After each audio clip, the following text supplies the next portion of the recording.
rebħet Malta! Rebħet Malta!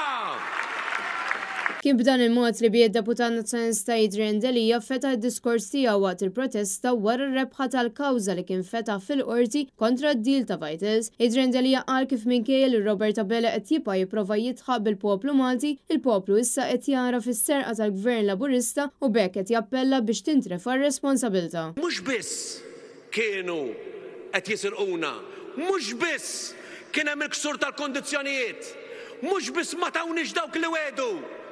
Imma ħanuża il-kliem tal-qorti illi ma kellhom qatt l-intenzjoni illi jagħmlu l-investiment, illi jagħmlu l-isptarijiet, imma kellhom biss il-ħsieb premeditat illi jisirquna il-koll li jiffrodaw il-poplu Malti u Awċi.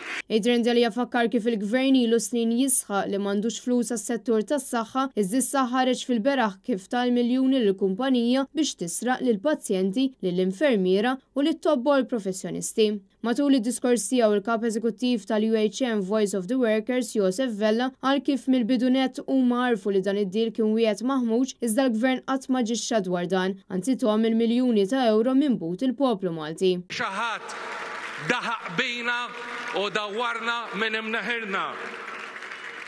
U l-qorti komplet tajt rikat sejħitlu u arrekkiment indebitu għaspejjeż mhux tal-awtoritajiet, mhux tal-Gvern, taċ-ċittadin tiegħi u tiegħek. Prosit sur Gvern, x'naqra ta' real deal għamiltilna.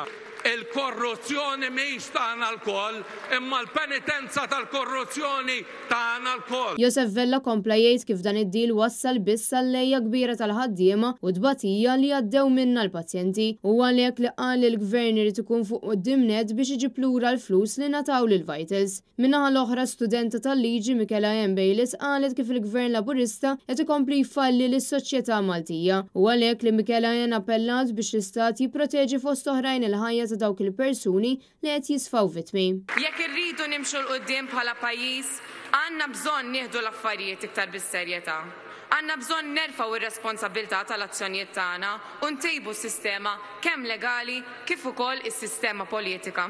Ir-rebħa ta' dan il-każ huwa l-ewwel pass il qudiem għal kull Malti u Awċi li jemmen fil-ġustizzja. Michaela qalet li l-Istat falla milli jipproteġi l-ħajja ta' diversi vittmi u qed jagħżel li jkompli jagħmel dan. Kien hawnhekk fejn hija appellat biex pajjiżna jara tibdil fis-sistema legali.